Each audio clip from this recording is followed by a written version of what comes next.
그날 밤 한 아이가 형의 밥을 대신 먹었습니다.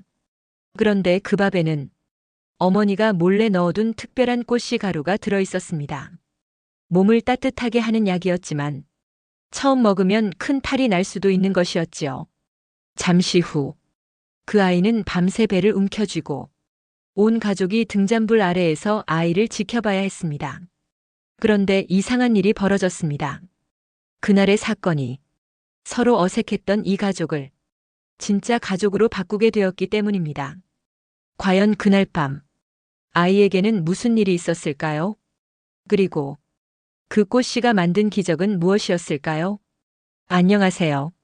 잠들기 전 편안하게 듣는 옛날 이야기, 달빛 이야기 마루입니다.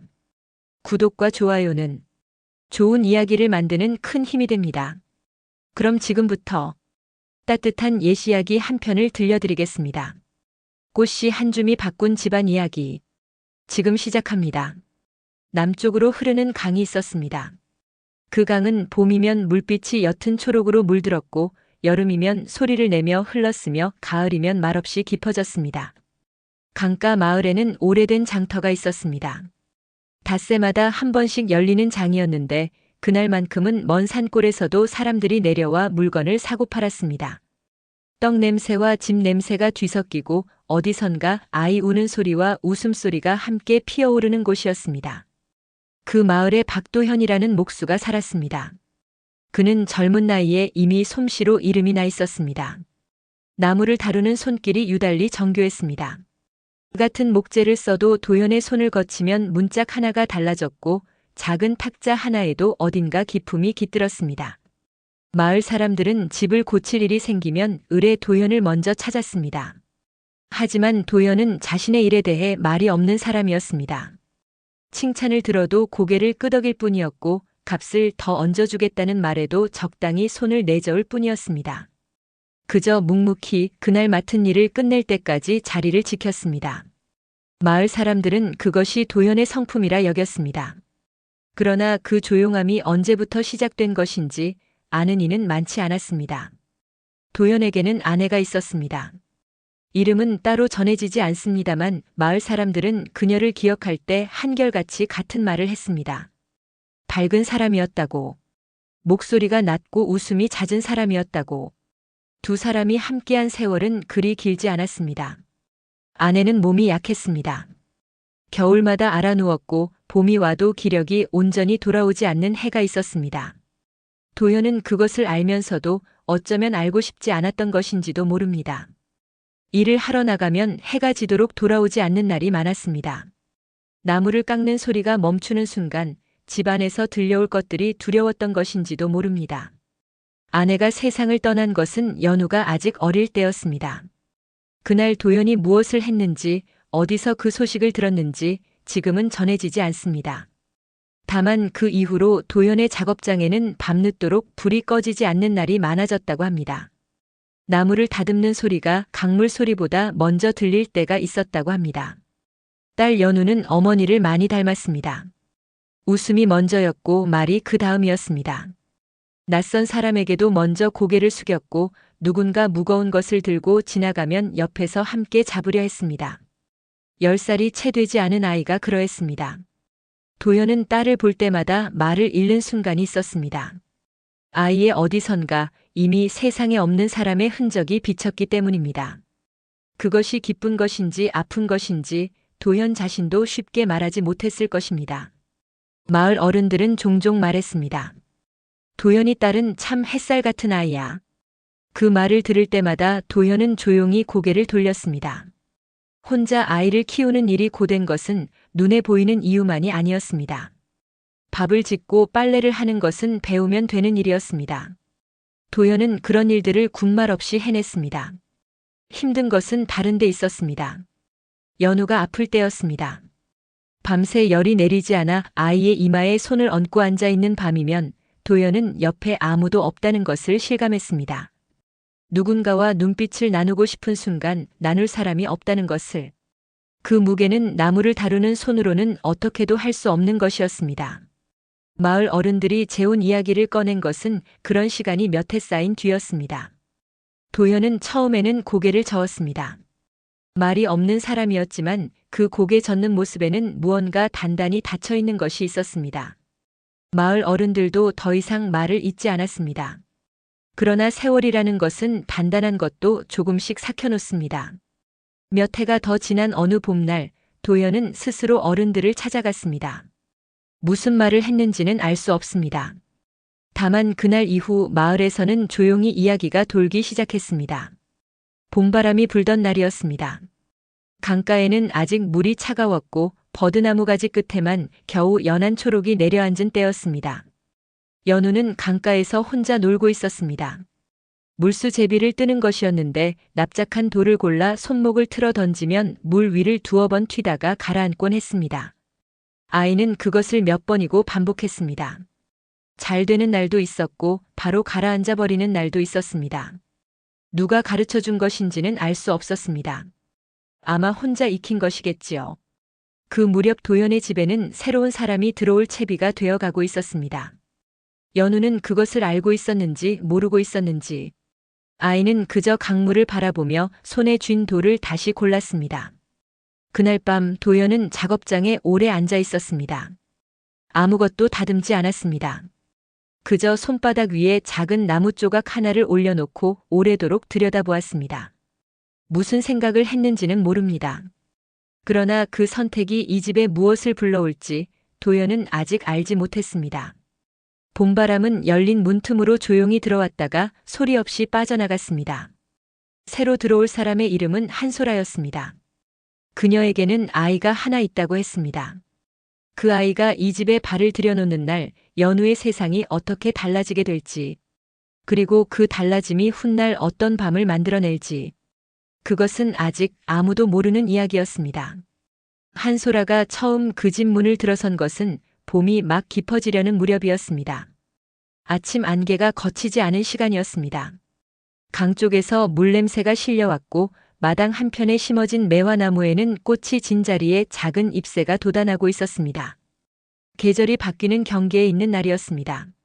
무언가가 끝나고 무언가가 시작되려는 소라는 짐이 많지 않았습니다. 보따리 2개와 작은 함 하나. 그것이 전부였습니다. 함 안에는 약초를 다루는 도구들이 들어 있었습니다. 절구와 채, 그리고 이름 모를 씨앗과 말린 풀들이 작은 주머니에 나뉘어 담겨 있었습니다. 소라가 살아온 방식이 그 안에 고스란히 담겨 있었습니다. 조용한 사람이었습니다. 들어서면서 인사를 했지만 목소리가 낮고 짧았습니다. 마당을 둘러보는 눈빛도 차분했습니다. 놀라거나 들뜨거나 어색함을 감추려 애쓰는 기색이 없었습니다. 그저 새로운 장소를 조용히 받아들이는 사람처럼 보였습니다. 도현은 그 모습을 마루 끝에 서서 바라보았습니다. 무슨 말을 해야 할지 몰랐을 것입니다.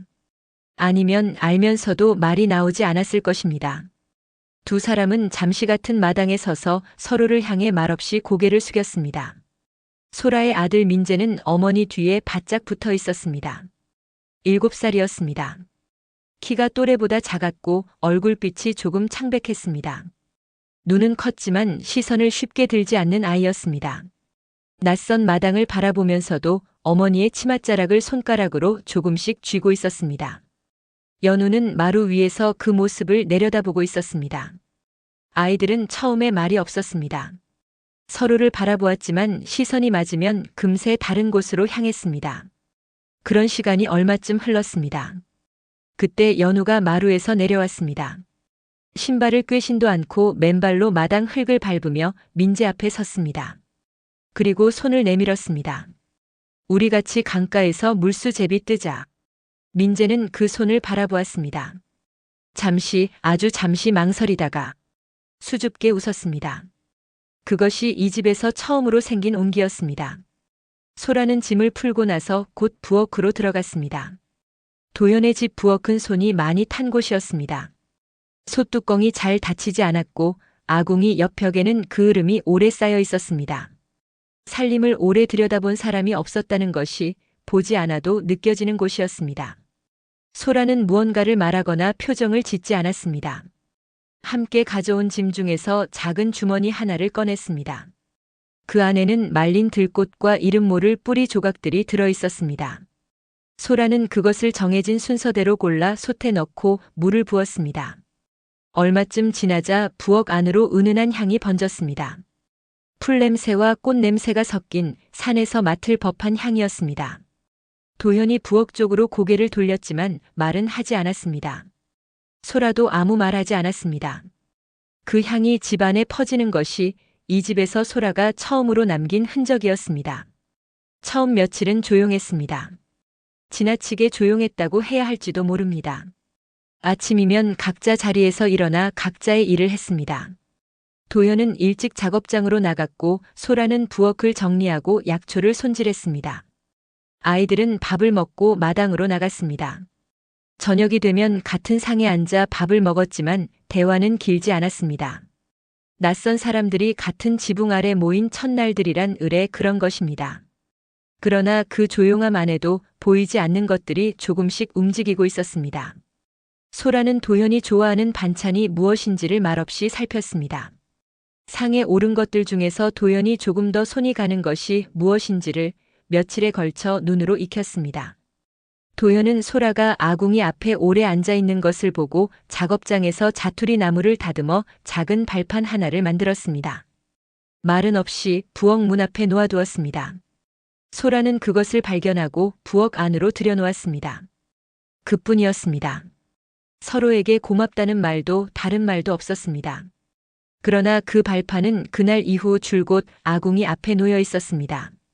아이들은 어른들보다 빨랐습니다. 강가에서 물수 제비를 뜨던 날 이후 연우와 민재는 마당에서 함께 있는 시간이 늘었습니다. 연우가 무언가를 하면 민재가 옆에서 따라했고 민재가 넘어지면 연우가 손을 잡아 일으켰습니다. 민재는 몸이 약해서 뛰다 보면 금세 숨이 찼습니다. 그럴 때면 연우는 달리기를 멈추고 민재 옆에 나란히 앉았습니다. 왜 멈추느냐고 묻지 않았습니다. 그냥 옆에 앉아 강 쪽을 바라보았습니다. 민재는 그 옆모습을 가만히 보다가 다시 숨이 고르게 되면 일어섰습니다. 두 아이가 나란히 걷는 모습을 소라는 부엌 창 너머로 때때로 바라보았습니다. 무슨 생각을 했는지는 알 수 없습니다. 다만 그 눈빛이 완전히 편안하지만은 않았다는 것을 옆에서 본 사람이 있다면 느꼈을지도 모릅니다. 소라에게는 오래된 걱정이 있었습니다.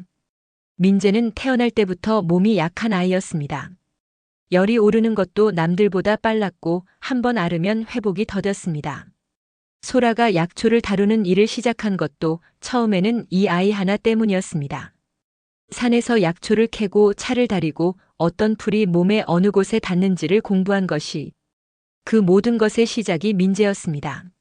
새로운 집에 들어오면서도 소라의 그 걱정은 사라지지 않았습니다.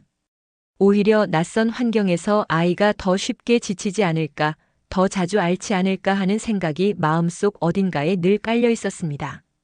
그래서 소라는 마음속으로 무언가를 준비하고 있었습니다. 산에서 구해야 할 것이 있었습니다. 몸을 따뜻하게 하는 데 쓰이는 특별한 꽃이었습니다. 구하기 어렵지 않은 것은 아니었지만 소라는 그것을 이미 오래전부터 생각해 두고 있었습니다. 아직 아무에게도 말하지 않은 일이었습니다. 봄은 그렇게 깊어졌습니다. 강물은 조금씩 따뜻해졌고 마당의 매화나무 잎은 날마다 조금씩 더 자랐습니다. 도연의 집에는 아직 어색함이 남아 있었습니다. 그러나 그 어색함 사이사이로 작은 것들이 하나씩 쌓이고 있었습니다. 부엌 문 앞의 발판, 강가에서 나란히 걷는 두 아이, 저녁 밥상에서 오가는 짧은 말들. 그것들이 무엇이 될지는 아직 아무도 알 수 없었습니다. 그리고 소라가 산으로 떠난 것은 바로 그 무렵이었습니다. 혼자였습니다. 이른 아침 아이들이 깨기 전이었습니다. 그녀가 가져온 것이 무엇인지 그리고 그것이 이 집에서 어떤 밤을 만들어낼지 그것은 아직 아무도 모르는 이야기였습니다. 소라가 산에서 돌아온 것은 해가 중천을 넘긴 뒤였습니다. 광주리 안에는 여러 가지 약초가 담겨 있었습니다. 뿌리째 캔 것들, 잎만 따온 것들, 그리고 작은 종이 주머니 하나. 소라는 마당에 들어서자마자 광주리를 내려놓고 그 주머니를 먼저 확인했습니다. 주머니 안에는 작고 까만 씨앗들이 들어 있었습니다. 손바닥 위에 몇 알을 올려놓으면 송금 사이로 빠져나갈 만큼 작은 것들이었습니다. 소라는 그것을 잠시 들여다보다가 천천히 다시 주머니에 담았습니다. 서두르는 기색이 없었습니다. 그러나 그 손길이 아주 조심스러웠다는 것은 옆에서 보았다면 느꼈을 것입니다. 그 꽃씨에 대해 소라가 처음 알게 된 것은 민재가 태어난 지 얼마 되지 않았을 때였습니다. 아이는 겨울을 날 때마다 몸이 식어들었습니다. 열이 오르는 것도 아니고 뚜렷하게 아픈 곳이 있는 것도 아니었습니다. 그저 몸 안에 온기가 쉽게 빠져나가는 것처럼 민재는 찬바람만 맞아도 안색이 달라졌습니다. 밥을 먹어도 기운이 더디게 돌았고 조금만 뛰어도 숨이 가빠졌습니다. 의원은 타고난 기질이라 했습니다. 뚜렷한 처방이 있는 것이 아니라 꾸준히 몸을 다스려야 하는 것이라고. 소라는 그 말을 들은 날부터 스스로 공부를 시작했습니다. 시장에서 약재를 파는 노인에게 물었고 산에서 약초를 캐는 안악에게 따라다니며 배웠습니다. 어떤 풀이 몸을 따뜻하게 하는지, 어떤 씨앗이 속을 다스리는지, 글로 배운 것이 아니라 손으로 발로 익힌 것들이었습니다. 그렇게 몇 해를 보내는 사이 소라는 한 가지 꽃씨에 대해 듣게 되었습니다. 남쪽 산기슭에서만 나는 것이었습니다. 이른 봄 눈이 채 녹기 전에 꽃을 피웠다가 금세 지는 작은 꽃이었는데 그 씨앗을 말려 가루로 내어 차에 넣으면 몸속 깊이 온기를 불어넣는 효능이 있다고 했습니다. 단 한 가지 조건이 있었습니다. 처음 먹는 사람에게는 속이 불편할 수 있다는 것이었습니다. 양을 잘 맞추어야 했습니다. 한 번에 많이 쓰면 안 되고 아주 조금씩 몸이 익숙해질 때까지 천천히 늘려가야 하는 것이었습니다. 소라는 그것을 여러 번 되새겼습니다. 손에 넣기가 쉽지 않은 것이었기 때문에 막상 구하고 나면 조급해지기 쉬운 법입니다. 그러나 소라는 서두르지 않기로 마음먹었습니다. 민재의 몸이 천천히 받아들일 수 있도록 약초를 손질하는 것은 소라의 하루에서 빠지지 않는 일이었습니다. 이른 아침 부엌 한켠에 앉아 말린 것들을 고르고 필요한 것은 절구에 찧었습니다. 그 소리가 집안에 낮게 울렸습니다. 도현이 작업장에서 나무를 다듬는 소리와 번갈아 들릴 때도 있었습니다. 서로 다른 소리였지만 묘하게 겹치지 않고 각자의 자리를 지켰습니다. 마을 사람들이 소라의 약차를 찾기 시작한 것은 이 집에 들어온 지 얼마 되지 않아서였습니다. 처음에는 이웃집 안악이 찾아왔습니다. 남편이 요즘 잠을 통 못 잔다며 무언가 도움이 될 것이 있느냐고 물었습니다. 소라는 잠시 생각하다가 작은 주머니 하나를 건넸습니다. 받아간 안악이 며칠 뒤 다시 찾아왔을 때는 옆집 사람을 하나 더 데리고 왔습니다. 그렇게 소문이 번졌습니다. 몸을 편하게 하는 차, 속을 다스리는 차, 감기 기운에 좋은 차. 소라는 찾아오는 사람마다 사정을 듣고 그에 맞는 것을 내주었습니다. 값을 받는 일도 있었고 그냥 보내는 일도 있었습니다. 그것을 따로 구분하는 기준이 무엇인지 소라 자신만 알았습니다. 도연은 그 모습을 멀리서 바라볼 때가 있었습니다. 무슨 생각을 했는지는 알 수 없습니다. 다만 작업장으로 들어가는 발걸음이 예전보다 조금 느린 날이 생겼습니다. 민재는 새 집에서도 여전히 자주 지쳤습니다. 낮에 연우와 뛰어놀다 보면 어느 순간 걸음이 느려졌고 저녁 밥상에서는 숟가락을 들다 말고 눈꺼풀이 무거워지는 날이 있었습니다. 소라는 그럴 때마다 아무 말 없이 아이 옆에 앉아 등을 쓸어주었습니다. 연우는 그 모습을 이따금 바라보았습니다. 처음에는 그냥 지나쳤습니다. 아이들이란 의뢰 그런 것이려니 했을 것입니다. 그러나 그런 날이 며칠에 한 번씩 반복되자 연우는 민재 옆에서 걷는 속도를 스스로 늦추기 시작했습니다. 누가 시킨 것이 아니었습니다. 그냥 그렇게 되었습니다. 소라는 그것을 보았습니다. 꽃씨를 처음 쓴 것은 산에서 돌아온 지 며칠이 지난 뒤였습니다. 소라는 저녁 무렵 부엌에 혼자 앉아 있었습니다. 작은 종이 주머니를 꺼내 씨앗 몇 알을 꺼내고 절구에 곱게 빻았습니다. 가루는 연한 회색빛이었습니다. 양을 손가락 끝으로 조금 덜어내고 또 조금 덜어냈습니다. 그리고 남은 가루를 다시 주머니에 담았습니다. 손끝에 남은 것은 정말 아주 작은 양이었습니다. 소라는 그것을 찬물에 풀었습니다. 민재에게 먹이기 위한 것이었습니다. 조금씩 몸이 익숙해질 때까지. 차를 우리는 동안 소라는 불 앞에 앉아 있었습니다. 아무 말도 없었습니다. 부엌 안에는 은은한 향이 다시 번졌습니다. 이전에 맡던 것과 조금 달랐습니다. 더 깊고 조금 더 낯선 향이었습니다. 그 향이 부엌 밖으로 새어나가고 있다는 것을 그날 소라는 미처 생각하지 못했습니다. 연우가 마당에서 뛰어들어온 것은 바로 그 무렵이었습니다. 해가 지기 시작하는 시간이었고 마당에는 저녁 그림자가 길게 뻗어 있었습니다. 아이는 부엌 문을 열고 들어오면서 코를 킁킁거렸습니다. 무언가 따뜻한 냄새가 났던 것입니다. 소라는 그 소리를 듣고 고개를 들었습니다. 연우의 얼굴이 눈에 들어오는 순간 소라의 손이 무의식적으로 소 쪽으로 향했습니다. 그러나 그 움직임은 너무 느렸습니다. 아이는 이미 솥 앞에 다가서 있었고 국자를 들어 올리고 있었습니다. 그 순간과 다음 순간 사이에 소라가 할 수 있는 것은 많지 않았습니다. 무슨 일이 일어났는지는 다음 이야기에서 밝혀지게 됩니다. 그러나 그날 이후 이 집의 저녁은 이전과 같지 않게 되었습니다. 그것이 더 나은 방향인지 아니면 다른 무언가의 시작인지 아직은 아무도 알 수 없는 밤이었습니다.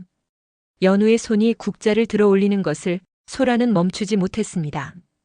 아이의 움직임이 빨랐던 것이 아닙니다. 소라의 몸이 굳었던 것입니다. 단 한순간이었습니다. 그러나 그 한순간이 모든 것을 결정했습니다. 국자에 담긴 것은 많지 않았습니다. 한 숟가락. 아이의 작은 입에 들어갈 만한 양. 연우는 훌쩍 들이켰습니다. 그리고 환하게 웃었습니다. 와, 따뜻하고 맛있어요. 소라는 그 자리에서 일어났습니다. 천천히 그러나 흔들림 없이. 연우야. 목소리가 낮았습니다. 아이는 아직 웃고 있었습니다. 소라는 연우 앞에 무릎을 꿇고 앉아 아이의 얼굴을 들여다보았습니다. 눈빛이 흐리지 않았습니다. 안색도 갑자기 달라진 것이 없었습니다. 입술 색도 그대로였습니다. 소라는 천천히 숨을 내쉬었습니다. 많지 않은 양이었습니다. 민재에게 처음 먹이려 했던 그 작은 양. 어른도 아이도 처음에는 속이 조금 더부룩할 수 있지만 그것으로 크게 해가 되지는 않는다는 것을 소라는 알고 있었습니다. 알고 있었습니다. 그러나 아는 것과 마음이 가라앉는 것은 다른 일이었습니다. 그날 밤 소라는 연우의 방 앞을 몇 번이나 지나쳤습니다. 발소리를 죽이고 문틈으로 귀를 기울였습니다. 아이의 숨소리가 고른지, 뒤척이는 소리가 나지 않는지. 연우는 오래지 않아 잠들었습니다. 이따금 몸을 뒤척이는 소리가 났지만 그것은 여느 밤과 다르지 않았습니다. 소라는 마루 끝에 앉았습니다. 밤이 깊었습니다. 마당에는 바람이 없었고 강 쪽에서 이따금 물소리가 낮게 들려왔습니다. 하늘에는 별이 많았습니다. 이런 밤에 별이 많으면 내일은 맑다고 소라가 어릴 때 어머니에게 들은 말이었습니다. 그러나 소라는 하늘을 오래 보지 않았습니다. 두 손을 무릎 위에 올려놓고 그것만 내려다보았습니다. 약초를 다루어 온 손이었습니다. 절구를 쥐고 채를 흔들고 씨앗을 고르던 손. 그 손이 오늘 밤은 무겁게 느껴졌습니다. 도연은 그날 밤 작업장에 늦게까지 있었습니다. 소라가 마루에 앉아 있다는 것을 알았는지 몰랐는지 작업장 불빛은 한동안 꺼지지 않았습니다. 나무를 다듬는 소리가 들렸다가 멈추었다가를 반복했습니다. 무언가를 만들고 있는 것인지 그냥 앉아 있는 것인지. 소라는 그쪽을 한번 돌아보았다가 다시 두 손을 내려다보았습니다. 두 사람은 그날 밤 아무 말도 나누지 않았습니다. 다음 날 아침이었습니다. 부엌에서 밥 짓는 소리가 나기도 전에 연우의 방에서 발소리가 들렸습니다. 소라는 그 소리에 눈을 떴습니다. 밤새 잠을 제대로 이루지 못한 것이었습니다. 방문이 열리는 소리가 났습니다. 그리고 마루를 가로질러 오는 발소리. 소라는 자리에서 일어나 문 쪽을 바라보았습니다.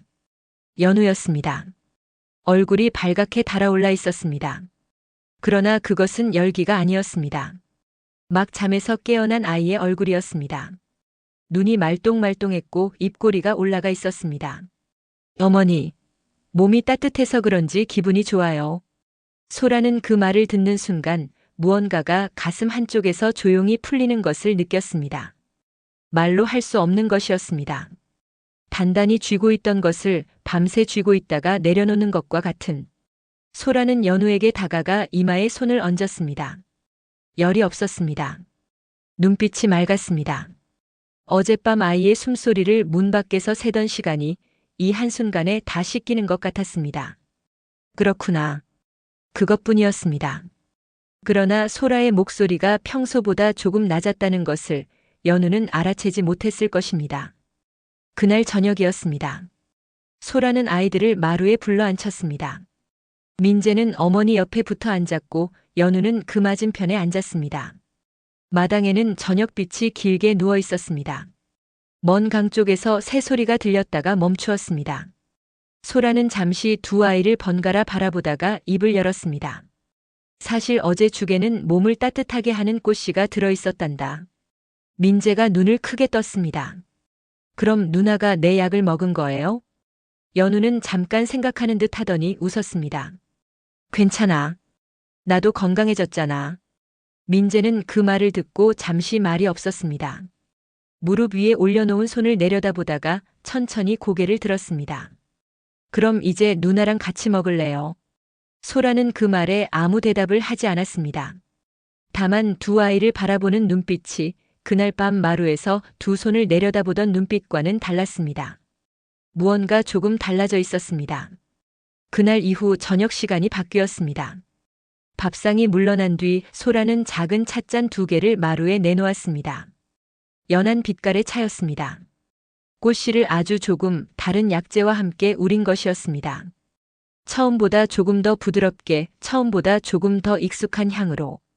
민재가 먼저 잔을 들었습니다. 연우가 그 옆에서 자신의 잔을 들었습니다. 두 아이는 나란히 앉아 말없이 차를 마셨습니다. 소라는 부엌 쪽에서 그 모습을 바라보았습니다. 도현은 마루 기둥에 등을 기대고 마당 쪽을 보고 있었습니다. 그러나 시선이 완전히 마당에 있지는 않았습니다. 아무도 말하지 않는 저녁이었습니다. 그러나 그 저녁은 이 집에 들어온 뒤로 가장 조용하면서도 가장 가득 찬 시간이었습니다. 민재의 안색이 조금씩 달라진 것은 그로부터 얼마쯤 지난 뒤였습니다. 뚜렷하게 눈에 띄는 변화가 아니었습니다. 밥을 다 먹고도 숟가락을 쉽게 내려놓지 않는 날이 생겼습니다. 연우와 강가에서 뛰다가도 예전보다 조금 더 멀리까지 가는 날이 생겼습니다. 저녁이 되어도 눈꺼풀이 금세 내려오지 않는 날이 생겼습니다. 소라는 그것을 말하지 않았습니다. 다만 저녁마다 찻잔 두 개를 마루에 내놓는 것을 하루도 빠뜨리지 않았습니다. 연우는 어느 날부터 민재에게 글을 가르쳐주기 시작했습니다. 마루에 나란히 앉아 나뭇가지로 마당 흙에 글자를 썼습니다. 연우가 쓰면 민재가 따라 썼습니다. 틀리면 다시, 또 틀리면 또다시. 민재는 글자 배우는 것보다 새총 쏘는 것이 더 쉽다고 했습니다. 그래서 민재는 연우에게 새총 쏘는 법을 가르쳐 주었습니다. 강가 돌을 골라오는 것부터 손목을 어떻게 쥐는지까지. 연우는 처음에는 자꾸 빗나갔습니다. 그래도 웃으면서 다시 했습니다. 두 아이가 마당에서 내는 소리가 커질수록 이 집의 저녁은 조금씩 달라졌습니다. 소라는 부엌에서 그 소리를 들었습니다. 도현은 작업장에서 그 소리를 들었습니다. 두 사람이 같은 소리를 들으면서 무슨 생각을 했는지는 모릅니다. 다만 그날 밤 도현이 작업장 불을 끄고 마루로 나온 시간이 평소보다 조금 일렀습니다. 봄이 여름 쪽으로 기울어 가고 있었습니다. 꽃씨 차의 향은 이제 이 집 안에 익숙하게 배어 있었습니다. 처음 맡았을 때와 같은 향이었지만 느껴지는 것은 달랐습니다. 낯선 것이 낯익은 것이 되는데 필요한 것이 무엇인지. 그것은 거창한 무언가가 아니었습니다. 저녁마다 나란히 앉아 같은 잔을 드는 것, 틀린 글자를 함께 고치는 것, 강가 돌을 함께 고르는 것, 그런 작은 것들이 쌓이는 동안 이 집에는 아직 말해지지 않은 것들이 있었습니다. 도현과 소라 사이에 오가지 않은 말들, 서로의 지난 시간에 대해 묻지 않은 것들, 그것들이 언제 어떤 모습으로 수면 위로 올라올지. 봄이 가고 여름이 오는 그 경계 어딘가에서 이 집의 이야기는 아직 가장 깊은 곳으로 내려가지 않았습니다. 다음 저녁이 오면 소라는 또 찻잔 두 개를 마루에 내놓을 것입니다. 그리고 그 찻잔 옆에서 아직 아무도 꺼내지 않은 이야기가 조용히 기다리고 있었습니다. 여름이 왔습니다. 강물이 불었습니다. 장마가 지나간 자리에 풀이 무성해졌고 마을길은 한동안 질척했습니다. 매화나무 아래에는 풀이 무릎까지 자랐고 마당 처마 밑에는 작은 새가 둥지를 틀었습니다. 계절이 바뀌면 집안의 공기도 달라지는 법입니다. 도현의 집도 그러했습니다. 눈에 보이는 것들이 달라진 것은 아니었습니다. 아침이면 도현이 작업장으로 나갔고 소라는 부엌에서 약초를 손질했습니다. 아이들은 강가로 달려나갔다가 저녁이 되면 돌아왔습니다. 겉으로 보면 봄과 다르지 않은 하루들이었습니다. 그러나 사람 사이에는 시간이 쌓이면 달라지는 것들이 있습니다. 말하지 않아도 알게 되는 것들, 묻지 않아도 느껴지는 것들, 그것들이 이 집 안에 조금씩 스며들고 있었습니다. 소라는 새벽에 일어나는 사람이었습니다. 해가 뜨기 전 아직 마당이 어스름한 시간에 부엌불을 지폈습니다. 약초를 고르고 물을 올리고 그날 쓸 것들을 미리 준비했습니다. 그 시간에는 집안이 조용했습니다. 아이들도 도현도 아직 잠든 시간이었습니다. 소라는 그 조용함을 좋아했습니다. 아무도 없는 시간에 불 앞에 앉아 있는 것, 혼자였지만 외롭지 않은 시간이 있다는 것을 소라는 일찍부터 알았습니다. 그러던 어느 새벽이었습니다. 부엌 문이 열리는 소리가 났습니다. 소라는 고개를 들었습니다. 도현이었습니다. 잠에서 깬 얼굴이었습니다. 머리카락이 헝클어져 있었고 눈이 아직 완전히 떠지지 않은 것 같았습니다. 도현은 부엌 문 앞에 서서 잠시 소라를 바라보다가 아무 말 없이 부뚜막 옆에 앉았습니다. 소라도 아무 말하지 않았습니다. 두 사람은 그렇게 한동안 불 앞에 나란히 앉아 있었습니다. 물 끓는 소리만 났습니다. 그날 이후로 도현이 새벽에 부엌으로 오는 날이 가끔 생겼습니다. 매일은 아니었습니다. 며칠에 한 번 아니면 일주일에 한 번. 오는 날도 있고 오지 않는 날도 있었습니다. 두 사람은 그 시간에 많은 말을 나누지 않았습니다. 이따금 도현이 한마디를 건넸고 소라가 짧게 받았습니다. 그것으로 충분한 것처럼 두 사람은 서로에게 더 이상 말을 덧붙이지 않았습니다. 말이 적은 사람들끼리만 나눌 수 있는 시간이라는 것이 있습니다. 그것이 무엇인지는 겪어본 사람만 압니다. 마을 사람들이 소라의 약차를 찾는 일이 더 잦아진 것도 그 무렵이었습니다. 처음에는 몇 집이었던 것이 어느새 장터 쪽 사람들까지 찾아오게 되었습니다. 소라는 찾아오는 사람을 빈손으로 돌려보내는 일이 없었습니다. 형편이 어려운 사람에게는 값을 받지 않았고 멀리서 온 사람에게는 앉아 쉬어가라고 말했습니다. 그 소문이 퍼졌습니다. 도현이 집 세 사람이 약차를 잘 만든다더라. 손이 크고 마음이 넉넉한 사람이라더라. 도현은 그런 말들을 작업장 근처에서 들었습니다. 지나가는 말처럼 흘려들었지만 완전히 흘려보내지는 않았습니다. 그날 저녁 도현은 밥상 앞에 앉아 소라 쪽을 바라보았습니다. 한참 뒤에야 입을 열었습니다. 사람들이 많이 찾아오더구려. 소라는 밥을 뜨던 숟가락을 잠시 멈추었다가 다시 들었습니다. 그냥 필요한 것을 드리는 것뿐이에요. 그것으로 대화는 끝이었습니다. 그러나 그 짧은 말이 오간 뒤로 밥상 앞의 침묵이 조금 달라졌습니다. 전에는 각자 밥을 먹는 침묵이었다면 그날 이후로는 같은 곳을 향해 앉아 있는 침묵이 되었습니다. 그 차이를 알아챈 것은 아마 두 사람뿐이었을 것입니다. 연우와 민재는 그 여름을 강가에서 보냈습니다. 아침이면 강가로 달려가 물수제비를 뜨고 낮에는 그늘에 앉아 연우가 모래 위에 글자를 썼습니다. 민재는 따라 쓰다가 틀리면 발로 지우고 다시 썼습니다. 새총은 이제 두 아이 모두 제법 쓸 줄 알게 되었습니다. 민재의 숨이 덜 가빠지고 있었습니다. 소라는 알았습니다. 그러나 말하지 않았습니다. 아이 앞에서 몸이 좋아지고 있다는 말을 꺼내면 아이가 스스로 몸을 의식하게 될 것이었습니다. 소라는 그것을 원하지 않았습니다.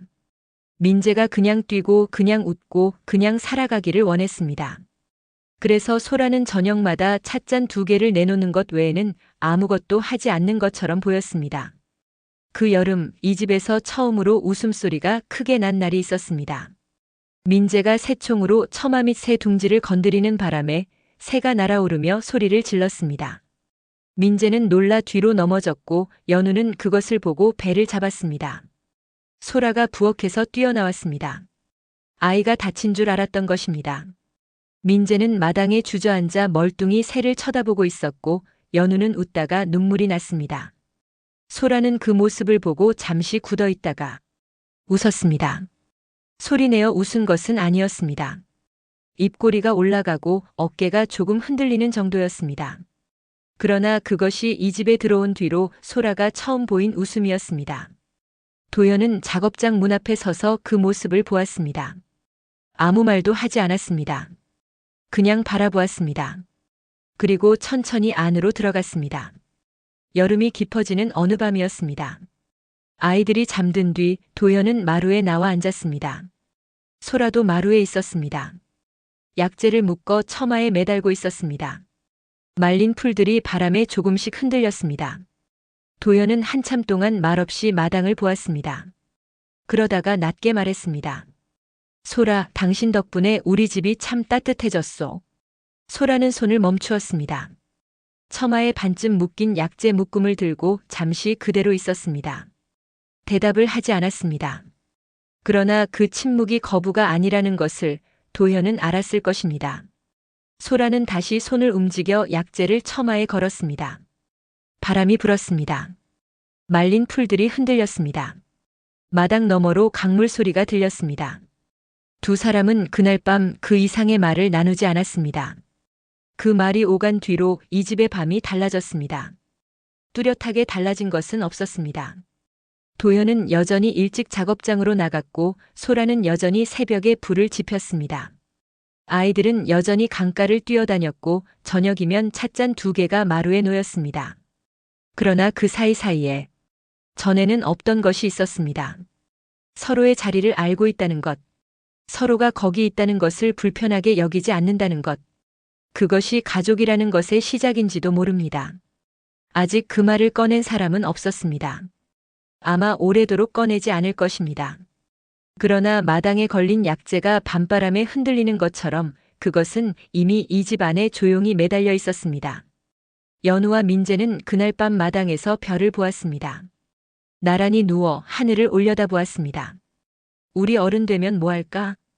연우가 물었습니다. 민재는 잠시 생각했습니다. 나는 약차 장인 될 거야. 연우가 웃었습니다. 그럼 나는 그 차 파는 장터를 열어줄게. 두 아이의 말이 밤 공기 속으로 퍼졌습니다. 소라는 마루에서 그 소리를 들었습니다.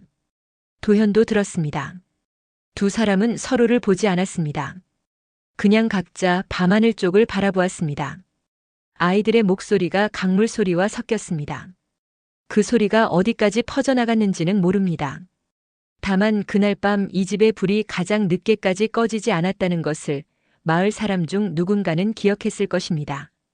여름이 끝나가고 있었습니다. 아침 저녁으로 바람이 달라졌습니다. 낮에는 아직 더웠지만 해가 기울기 시작하면 강 쪽에서 서늘한 기운이 올라왔습니다. 처마에 매달린 약재들이 잘 마르는 계절이었습니다. 소라는 그것을 하나씩 내려 손으로 비벼보고 잘 마른 것과 아직 덜 된 것을 나누었습니다. 계절이 바뀌는 것은 눈에 보이는 일이었습니다. 그러나 사람이 바뀌는 것은 한참 뒤에야 알게 되는 일이었습니다. 그 무렵 마을에 소문이 하나 돌았습니다. 꽃씨 차 이야기였습니다. 처음에는 도현의 집 주변 몇 집에서만 알던 것이었습니다. 소라가 만드는 약차 중에 몸을 따뜻하게 하는 것이 있다는 것, 아이들도 마시는 것이라 순하고 좋다는 것, 그 말이 장터까지 흘러갔습니다. 장터는 소문이 빠른 곳이었습니다. 닷새마다 열리는 장에 사람들이 모이면 이쪽 마을 이야기가 저쪽 마을로 건너가는데 하루가 걸리지 않았습니다. 꽃씨 차 이야기도 그렇게 퍼졌습니다. 몸이 따뜻해지고 잠이 잘 온다네. 아이들도 잘 마시는 차라니 신기하군. 찾아오는 사람이 늘었습니다. 소라는 그들을 빈손으로 돌려보내지 않았습니다. 그러나 꽃씨는 함부로 나누지 않았습니다. 구하기 어려운 것이기도 했지만 처음 먹는 사람에게는 양을 잘 맞추어야 한다는 것을 소라는 알고 있었기 때문입니다. 찾아온 사람에게 소라는 반드시 먼저 물었습니다. 몸이 어떠한지, 평소에 속이 예민하지는 않은지, 함께 먹는 다른 약재가 있는지, 그것을 듣고 나서야 차를 내주었습니다. 마을 사람들은 그 모습을 보며 말했습니다. 약을 파는 것이 아니라 사람을 보는 것 같다. 소라는 그 말을 듣지 못했거나 들었어도 별로 대수롭지 않게 여겼을 것입니다. 그것이 소라에게는 그냥 하던 일이었기 때문입니다. 도현은 그 시간들을 조용히 지켜보았습니다. 작업장에서 일을 하다가도 마당 쪽에서 사람 소리가 들리면 문틈으로 내다보는 날이 있었습니다. 소라가 찾아온 사람과 이야기하는 모습이었습니다. 낮은 목소리로 차분하게. 도현은 그 모습을 보며 무언가를 생각했을 것입니다. 말하지 않는 사람이었기 때문에 그것이 무엇인지는 알 수 없습니다. 다만 그 무렵부터 도현의 작업장에서 나오는 것들이 조금 달라졌습니다. 집 고치는 일만 하던 사람이 작은 물건들을 만들기 시작했습니다. 약재를 담는 작은 함, 차를 우릴 때 쓰는 나무 받침대, 찻잔을 올려두는 작은 쟁반. 소라가 부탁한 것이 아니었습니다. 도현이 스스로 만든 것들이었습니다. 어느 날 아침 부엌 앞에 그것들이 놓여 있었습니다. 소라는 그것을 들어보고 손바닥으로 표면을 쓸어보았습니다.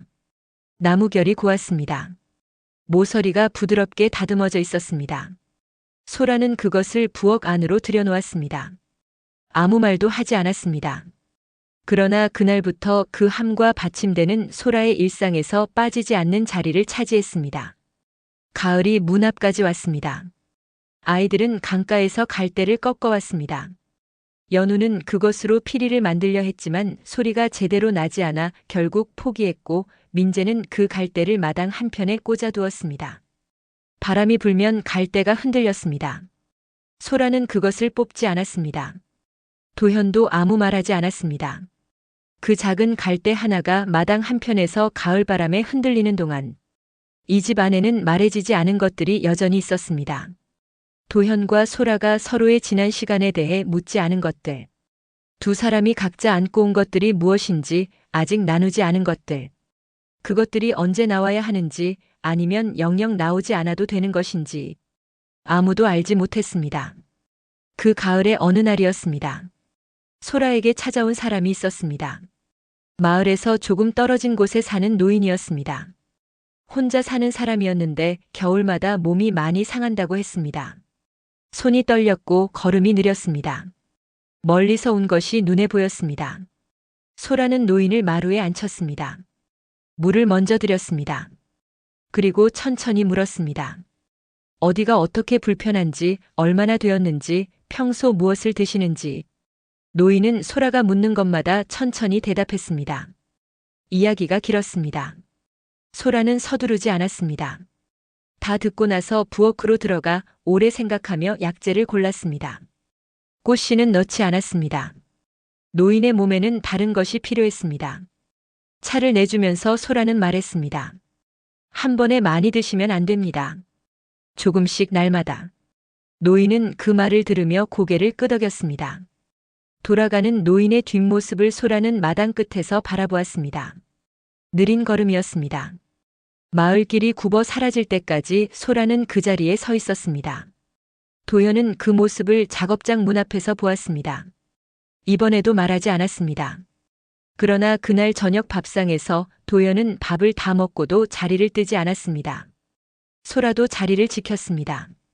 아이들이 마당으로 나간 뒤 두 사람만 남은 밥상 앞에서 도현이 먼저 입을 열었습니다. 힘들지 않소? 소라는 잠시 밥상 위를 내려다보았습니다. 힘든 것인지 잘 모르겠어요. 그냥 하던 일이라. 도현은 그 말을 듣고 고개를 끄덕였습니다. 더 묻지 않았습니다.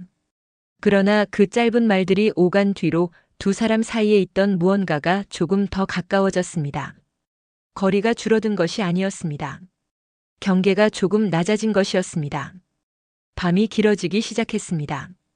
저녁이 일찍 오는 계절이었습니다. 아이들이 마당에서 노는 시간이 줄었고 해가 지면 모두 마루로 들어왔습니다. 찻잔 2개가 놓이는 시간도 조금 일러졌습니다. 민재는 차를 마시면서 연우에게 배운 글자를 읊었습니다. 연우는 틀린 것을 고쳐주었습니다.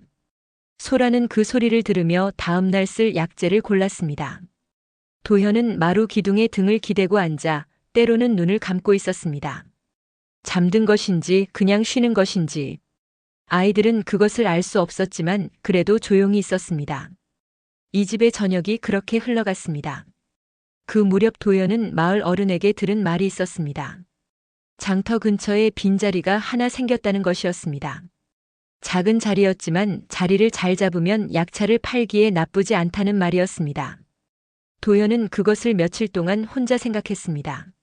소라에게 말해야 하는지, 말한다면 어떻게 꺼내야 하는지. 결국 도연이 그 말을 꺼낸 것은 아이들이 잠든 뒤 마루에서였습니다. 장터에 자리가 하나 났다 하더구려. 약차를 내다 팔기에 좋은 자리라고. 소라는 한동안 말이 없었습니다. 마당 쪽을 바라보다가 천천히 말했습니다. 생각해보겠어요. 그것이 전부였습니다. 그러나 도연은 그 말을 듣고 더 이상 아무것도 묻지 않았습니다. 소라가 생각한다는 것은 그냥 지나치는 말이 아니라는 것을 도연은 이미 알고 있었기 때문입니다. 가을이 깊어지는 어느 밤이었습니다. 아이들은 일찍 잠들었습니다. 소라는 혼자 마루에 앉아 있었습니다. 마당의 갈대가 바람에 흔들렸습니다. 하늘에는 구름이 걷혀 별이 많았습니다.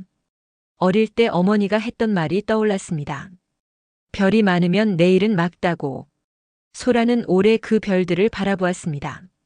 장터 이야기를 생각하고 있었던 것인지 아니면 전혀 다른 것을 생각하고 있었던 것인지 그것은 알 수 없습니다. 다만 그날 밤 소라가 마루에 앉아 있던 시간이 평소보다 훨씬 길었다는 것만은 분명했습니다. 그리고 소라가 마침내 자리에서 일어나 방으로 들어가기 전 마당을 한번 천천히 둘러보았습니다. 도연이 만들어준 발판이 놓인 부엌 문 앞, 민재가 꽂아둔 갈대가 흔들리는 마당 한편, 처마에 매달린 약재들이 밤바람에 조용히 흔들리는 것. 소라는 그것들을 하나씩 바라보다가 천천히 방으로 들어갔습니다. 문이 닫혔습니다. 마당에는 바람만 남았습니다. 다음 날 아침이었습니다. 소라가 새벽 불을 지피는 소리가 났습니다. 그리고 얼마 지나지 않아 부엌 문이 열리는 소리가 또 하나 났습니다. 도현이었습니다. 두 사람은 아무 말 없이 불 앞에 나란히 앉았습니다. 물이 끓기 시작했습니다. 소라가 약재를 집어들었습니다. 그리고 평소와 다른 것을 하나 더 꺼냈습니다. 꽃씨 주머니였습니다. 도연은 그것을 바라보았습니다. 소라는 말하지 않았습니다. 그냥 천천히 찻잔을 2개가 아니라 4개 꺼내어 놓았습니다. 도연은 그 찻잔들을 내려다보다가 아무것도 묻지 않았습니다. 물 끓는 소리가 부엌 안을 채웠습니다. 그 소리가 잦아드는 동안 두 사람은 나란히 앉아 있었습니다. 그 새벽이 이 집에서 무엇을 열어놓은 것인지, 그리고 그것이 어떤 아침으로 이어질 것인지, 아직은 아무것도 결정되지 않은 시간이었습니다. 세월이 흐르는 것은 강물과 같습니다. 빠르다고 느낄 때는 이미 한참 흘러간 뒤이고 느리다고 느낄 때는 사실 아무것도 멈추지 않은 때입니다. 그저 흐르는 것입니다. 막을 수도 되돌릴 수도 없이. 도연의 집 앞 강도 그렇게 흘렀습니다. 봄이 오면 물빛이 연해졌고 여름이면 불었으며 가을이면 맑아졌고 겨울이면 조용해졌습니다. 그 강이 몇 번의 계절을 돌아오는 사이 이 집 안의 것들도 조금씩 달라졌습니다. 소라가 처음 들어오던 날 마당에 내려놓았던 보따리 2개와 작은 함 하나. 그것이 이제는 집 안 곳곳에 스며들어 어디서부터 어디까지가 원래 있던 것이고 어디서부터가 새로 온 것인지 구분할 수 없게 되었습니다. 그것이 이 집이 하나가 되었다는 뜻인지도 모릅니다. 아이들이 훌쩍 자랐습니다. 연우는 어깨가 올라오고 목소리가 낮아졌습니다. 어릴 때부터 먼저 인사를 건네던 아이는 어른이 되어서도 그 습관을 버리지 않았습니다. 장터에서 사람을 만나면 먼저 고개를 숙였고 누군가 무거운 것을 들고 지나가면 옆에서 함께 잡으려 했습니다. 10살이 채 되지 않은 아이가 그러했듯이 어른이 된 연우도 그러했습니다. 민재는 조용히 컸습니다. 몸이 약했던 아이는 세월이 지나는 사이 그 흔적이 조금씩 옅어졌습니다. 완전히 사라진 것은 아니었습니다. 무리하면 여전히 몸이 먼저 신호를 보냈습니다. 그러나 민재는 그것을 다스릴 줄 알게 되었습니다. 어머니에게서 배운 것들이 그 안에 쌓여 있었기 때문입니다. 어떤 풀이 몸의 어느 곳에 닿는지, 양을 어떻게 맞추어야 하는지, 찾아오는 사람의 말을 끝까지 듣는 것이 왜 중요한지, 그것들을 민재는 오래 곁에서 보며 익혔습니다. 민재가 약차 장인이 된 것은 어느 날 갑자기 이루어진 일이 아니었습니다. 소라의 절구 소리를 들으며 자랐고 소라의 손끝을 바라보며 배웠으며 소라가 찾아오는 사람에게 차를 내주는 모습을 수없이 지켜보았습니다. 처음에는 그냥 보는 것이었습니다. 어느 순간부터는 옆에서 함께 하는 것이 되었습니다. 그것이 언제부터 자신의 일이 되었는지 민재 스스로도 정확히 알지 못했습니다. 그냥 그렇게 되었습니다. 강가에서 새총을 쏘던 아이가 약재를 고르는 손을 갖게 되었습니다. 소라는 민재가 혼자 차를 만들어내는 것을 처음 보았을 때 아무 말도 하지 않았습니다. 그냥 바라보았습니다. 오래 조용히. 그것이 소라가 할 수 있는 가장 큰 말이었습니다. 연우는 장터 사람이 되었습니다. 어릴 때 민재에게 했던 말, 그 차 파는 장터를 열어주겠다던 말이 빈말이 아니었습니다. 연우는 장터를 알았습니다. 어느 자리에 어떤 사람이 오는지, 어느 계절에 어떤 것이 잘 팔리는지, 사람의 얼굴을 보면 무엇이 필요한지를 읽는 것도 연우는 잘했습니다. 그것은 타고난 것이기도 했지만 어릴 때부터 마을 사람들 사이에서 자란 것이 쌓인 것이기도 했습니다. 도연의 딸답게 연우는 손재주도 있었습니다. 가게 안을 꾸미는 것, 물건을 놓는 자리를 정하는 것, 사람이 편히 들어올 수 있도록 문 앞을 정리하는 것, 그런 것들을 연우는 스스로 해냈습니다. 민재의 차가 연우의 장터에서 팔리기 시작하면서 두 사람의 일은 하나로 이어졌습니다. 어릴 때 마당 흙에 글자를 쓰고 새총을 쏘던 두 아이가 이제는 같은 일의 양쪽을 맡고 있었습니다. 꽃씨 차는 오래도록 이어졌습니다. 소라가 만들던 방식을 민재가 이어받았고 민재가 조금씩 더 다듬었습니다. 처음 먹는 사람에게는 양을 적게, 몸이 익숙해지면 조금씩 늘리는 것, 찾아오는 사람의 형편을 먼저 듣고 나서 차를 내주는 것, 값을 받는 것과 그냥 보내는 것을 따로 정하지 않는 것, 그 방식은 소라에게서 왔습니다. 그리고 민재는 그것을 한 가지 더 보탰습니다. 차를 줄 때 어떻게 마시면 되는지를 종이에 써서 함께 건네는 것이었습니다. 연우가 가르쳐준 글이 그렇게 쓰였습니다. 마당 흙에 쓰고 지우던 글자들이 이제는 누군가의 손에 쥐어지는 종이 위에 있었습니다. 도연은 나이가 들었습니다. 손이 예전만 못하다는 것을 스스로 알게 된 것은 어느 날 작업장에서 나무를 다듬다가 손이 떨리는 것을 느끼면서였습니다. 젊을 때 같으면 느끼지 못했을 것입니다. 그러나 도연은 그것을 오래 들여다보다가 연장을 내려놓고 작업장 밖으로 나왔습니다. 마당에는 가을 햇살이 내려앉아 있었습니다. 처마 및 약재들은 여전히 매달려 있었습니다. 민재가 걸어둔 것들이었습니다. 도연은 그것을 올려다보다가 마루에 앉았습니다. 소라가 차를 가져왔습니다. 아무 말 없이 옆에 앉았습니다. 두 사람은 그렇게 마당을 바라보았습니다. 젊은 날 새벽 부엌에서 나란히 앉아 불을 보던 것처럼 이제는 마루에 나란히 앉아 마당을 보았습니다. 보는 것이 달라졌을 뿐 나란히 앉는 것은 여전했습니다. 연우와 민재는 어른이 되어서도 가끔 강가에 갔습니다. 바쁜 날들 사이에 이따금 두 사람이 나란히 강가에 서는 날이 있었습니다. 말이 많은 것은 아니었습니다. 그냥 물을 바라보다가 돌아오는 날도 있었습니다. 어느 날 민재가 말했습니다. 우리가 이렇게 된 건 그 꽃이 덕분이야. 연우는 잠시 강물을 바라보다가 대답했습니다. 꽃씨 때문만은 아니지. 민재는 그 말의 뜻을 물어보지 않았습니다. 알고 있었기 때문입니다. 꽃씨가 몸을 따뜻하게 한 것은 사실이었습니다. 그러나 그것이 전부였다면 이 집의 이야기는 지금과 달랐을 것입니다. 서로의 손을 먼저 잡은 것, 걸음이 느려지면 옆에서 함께 느려진 것, 밥상 앞에서 오간 짧은 말들, 새벽 부엌의 불 앞에 나란히 앉은 것, 마당 흙에 함께 쓰고 지운 글자들, 그런 것들이 쌓여서 지금 이 두 사람이 강가에 나란히 서 있는 것이었습니다. 꽃씨는 시작이었을 뿐입니다. 그 마을에는 지금도 꽃씨 차의 향기가 남아있다고 합니다. 민재의 약차 가게 문을 열면 처음 맡는 것이 그 향이고 연우의 장터 한편에도 그 차가 자리를 지키고 있습니다. 마을 사람들은 그 향을 맡으면 말합니다. 따뜻하다고. 그 말이 차를 두고 하는 것인지 아니면 다른 무언가를 두고 하는 것인지는 말하는 사람마다 다를 것입니다. 도연의 집 마루에는 저녁이면 아직도 불이 켜집니다. 도현과 소라가 나란히 앉아 마당을 바라보는 시간입니다. 말이 많지 않습니다. 젊은 날도 그러했고 나이가 든 지금도 그러합니다. 이따금 강 쪽에서 바람이 불어오면 처마 및 약재들이 흔들립니다. 그 소리를 두 사람은 듣고 있습니다. 오래된 것들이 내는 소리를.